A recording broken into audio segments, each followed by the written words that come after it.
Sebelum dunia mengenal Iran sebagai negeri yang dibungkus embargo dan ditakuti karena rudalnya, negara ini pernah menjadi sekutu erat Amerika Serikat. Ya, pada era Shah Muhammad Reza Pahlavi, Iran bukanlah musuh Barat seperti yang dibayangkan hari ini. Ia adalah pilar stabilitas Barat dari Timur Tengah, bahkan dijuluki polisi Teluk Persia oleh Pentagon. Tahun 1941, Inggris dan Uni Soviet menginvasi Iran untuk menggulingkan Reza Shah Pahlavi, ayah dari Muhammad Reza, demi mencegah jatuhnya Iran ke tangan Nazi. Maka sejak itu, pengaruh asing tak pernah benar-benar hilang dari tubuh kekuasaan Iran. Putra sang Shah pun akhirnya naik tahta dan menjadi pion penting dalam Perang Dingin memihak Amerika. Iran mulai dimiliterisasi secara besar-besaran pada tahun 1950-an. Dengan uang minyak dari sokongan Washington, Tehran membeli senjata-senjata tercanggih dari AS, Inggris, dan Perancis. Pesawat F-14 Tomcat, Iran adalah satu-satunya negara selain Amerika yang memilikinya. Tank-tank Chieftain, helikopter Cobra, radar jarak jauh, sistem anti-rudal, bahkan pelatihan pasukan elit dari CIA. Pada era ini, Iran tidak punya kebutuhan mendesak untuk membuat senjata sendiri. Mengapa harus repot-repot merakit rudal kalau Amerika bisa mengirimkannya langsung? Namun, di balik gegap gempitanya aliansi ini, para revolusi sudah menyala. Ketimpangan ekonomi, dominasi budaya Barat, dan represi politik menumbuhkan bibit pemberontakan.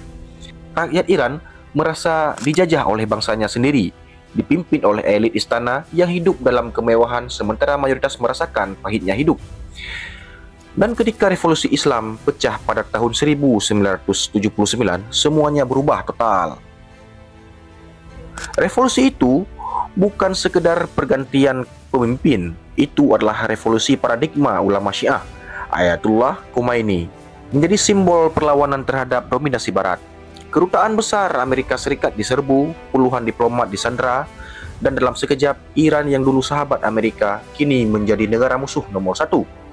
Seluruh hubungan militer pun putus, suplai senjata berhenti, suku cadang tidak dikirimkan, puluhan jet F-14 dan ratusan tank menjadi besi tua karena tidak lagi teknisi yang bisa memperbaikinya. Lebih dari itu, sanksi ekonomi dijatuhkan, Iran diisolasi dari sistem keuangan internasional.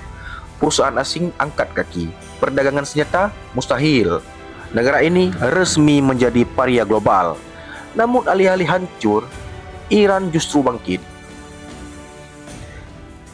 Seperti binatang yang dipaksa bertahan di gua sempit, Iran mulai menumbuhkan tariknya sendiri.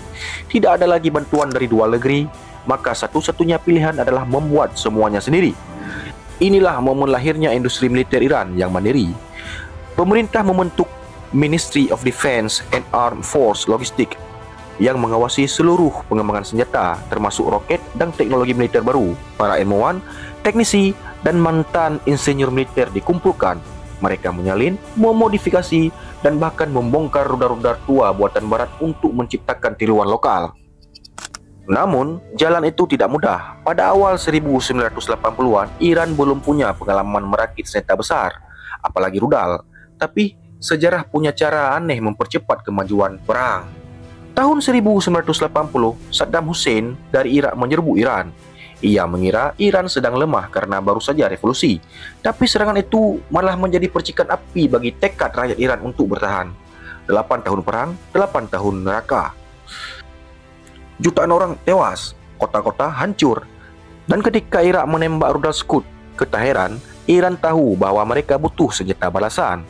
Saat itu, program rudal Iran benar-benar dimulai, bukan sebagai alat penyerangan, tapi sebagai senjata pembalasan. Iran mulai mencari rudal dari manapun bisa, dari Libya, Suriah, Korea Utara. Rudal-rudal ini lalu direkayasa ulang, dimodifikasi, dan dijadikan prototipe. Meski masih mentah dan tidak akurat, namun tiap peluncuran adalah sinyal kepada musuh. Kami bisa membalasnya. Dan pesan itu disampaikan ke semua penjuru dunia. Dari peruntuhan perang, embargo, dan pengkhianatan diplomatik lahirlah sebuah prinsip militer Iran yang akan terus bertahan hingga saat ini. Jika kita tidak punya sekutu, maka rudal kita adalah sekutu kita. Tahun 1980-an adalah babak paling brutal dalam sejarah modern Iran. Perang Iran-Irak bukan sekedar pertikaian dua negara tetangga.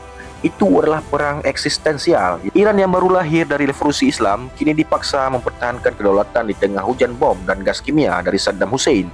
Irak punya segalanya, dukungan Amerika, Uni Soviet, Arab Saudi, dan negara-negara Teluk. Iran ditinggalkan. Dan ketika roket Scud menghantam jantung kota Teheran, Iran sadar bahwa pertahanan konvensionalnya tidak cukup.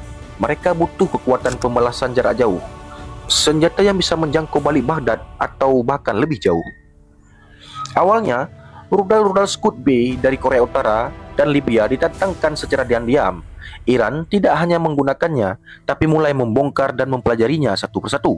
Inilah fase pertama dari proyek panjang yang akan dikenal sebagai program rudal Iran. Proyek ini disebut Project 111 dan dibangun di bawah pengawalan langsung Korps Garda Revolusi Iran, bukan militer konvensional. IRGC tahu bahwa rudal adalah kunci untuk mengimbangi kekuatan musuh yang lebih modern dan memiliki keunggulan udara. Dengan fasilitas sederhana, teknisi Iran mulai merekayasa ulang Scud menjadi rudal versi lokal. Mereka tidak hanya meniru, tapi mengembangkannya sendiri. Nama-nama baru lahir, Shahab 1, Shahab 2, yang pada dasarnya adalah Scud dengan modifikasi, peningkatan akurasi dan jangkauan. Namun, titik balik sejati datang ketika mereka menciptakan sesuatu yang benar-benar original, yaitu Shahab 3. Rudal Shahab 3 dengan jangkauan hingga 1.300 km membuat Israel dan pangkalan militer Amerika di Teluk berada dalam jangkauan tembak Iran. Ini adalah pergeseran besar dalam keseimbangan kekuasaan-kekuasaan. Untuk pertama kalinya sejak revolusi, Iran tidak lagi bertahan. Mereka bisa mengancam balik. Dan ancaman itu bukan gertakan semata. Iran melakukan uji coba Shahab 3 secara terbuka. Dunia menyaksikan peluncuran rudal ini menembus langit padang pasir diiringi teriakan Allahu Akbar dari pasukan IRGC. Namun, Shahab 3 bukan puncak dari segalanya. Itu baru permulaan. Masalah utama dari awal rudal-rudal Iran adalah akurasi. Mereka bisa menjangkau jauh, tapi tidak bisa menjamin bahwa rudal akan mengenai sasaran militer, kadang bahkan meleset puluhan kilometer. Maka, fokus pengembangan bergeser. Bukan hanya soal daya jangkau, tapi juga presisi. Disinilah Iran mulai mengembangkan rudal berbahan bakar padat, lebih cepat, lebih ringan, dan bisa diluncurkan dengan waktu reaksi singkat. Rudal seperti Fateh 110, Zolfagar, dan Desful adalah hasil dari eksperimen ini. Berbeda dari rudal Shahab yang berat dan harus diluncurkan dari lokasi tetap, rudal-rudal baru ini bisa diluncurkan dari truk, gua bawah tanah, atau bahkan kendaraan sipil yang dimodifikasi. Mereka lebih sulit dideteksi satelit, lebih cepat diluncurkan, dan sangat cocok untuk strategi gerilya modern. Puncak rudal adalah Setjil, rudal balistik jarak menengah berbahan bakar padat dengan jangkauan lebih dari 2.000 km. Ini adalah rudal pertama Iran yang benar-benar bebas dari warisan teknologi asing. Semua komponennya dibuat lokal, dari motor, sistem navigasi inersial, hingga sistem peluncuran. Dengan Setjil, Iran mengirimkan pesan yang lebih dalam dari sekedar demonstrasi militer. Mereka menunjukkan bahwa tidak peduli seberapa pun ketat sanksi, tidak peduli seberapa keras tekanan, mereka tetap bisa menciptakan senjata yang mengubah peta ancaman kawasan. Dan setiap kali Iran memamerkan rudal-rudal ini dalam parade militer di Teheran, kamera dunia selalu menyorotkan dengan rasa waspada. Dunia tidak lagi melihat Iran sebagai negara berkembang biasa, melainkan sebagai kekuatan militer yang sedang tumbuh dengan determinasi baja. Di Timur Tengah, tidak ada dua kekuatan yang lebih terobsesi satu sama lain selain Iran dan Israel. Keduanya tidak berbagi perbatasan. Mereka tidak pernah secara resmi berperang dalam medan terbuka, namun keduanya terikat dalam duel panjang. Sebuah perang tanpa nama, perang tanpa deklarasi, namun terasa seperti detak jantung kawasan itu sendiri. Bagi Iran, Israel adalah simbol dari kehadiran imperialisme barat di jantung dunia Islam. Bagi Israel, Iran adalah bayangan besar di horizon, musuh ideologis yang ingin menghapusnya dari peta. Dan di antara dua kutub inilah, teknologi menjadi bahasan utama ancaman. Israel unggul dalam teknologi perang, Iron Dome, pesawat F-35, sistem pertahanan cyber paling maju, tapi Iran memiliki jalan yang berbeda, mengancam dari kejauhan, mengacaunya dari balik tirai, dan menunggu waktu yang tepat untuk menyengat. Rudal sebagai bahasa ancaman. Iran tahu satu hal penting untuk menghadapi negara yang dilindungi oleh sekutu adidaya seperti Amerika Serikat. Tidak cukup hanya punya pasukan darat yang kuat. Mereka perlu kemampuan serangan jarak jauh yang bisa membuat musuh takut bergerak. Dan itu ada pada rudal-rudal seperti Shahab 3, Setjil, dan drone kamikaze Shahab 136. Rudal ini tidak hanya mampu mencapai Tel Aviv, Haifa, bahkan fasilitas nuklir di Mona, tapi juga bisa diluncurkan dalam bunker bawah tanah yang tak bisa dijangkau serangan udara biasa. Israel paham akan hal ini. Mereka membangun lapisan pertahanan multi-tier Iron Dome, David Ceiling, Arrow 2 dan 3. Tapi semua itu mahal. Setiap rudal intersepsi harganya ratusan ribu dolar. Sementara Iran hanya butuh beberapa ribu untuk meluncurkan ancamannya. Perang lewat proksi. Iran tidak bertarung langsung. Mereka memanfaatkan proksi Hezbollah di Lebanon, Hamas, dan PIJ di Gaza, milisi Syiah di Suriah dan Irak. Rudal-rudal dan drone buatan Iran diselundupkan ke kelompok-kelompok ini, diubah sedikit, dilatih, lalu digunakan untuk menyerang wilayah Israel dan pasukan sekutu. Di sisi lain, Israel juga tidak tinggal diam. Mossad melakukan operasi-operasi rahasia dalam wilayah Iran, membunuh ilmuwan nuklir, menyabotase fasilitas rudal, bahkan diduga menyerang kompleks militer dalam negeri Iran. Semuanya dilakukan secara presisi, nyaris tanpa jejak.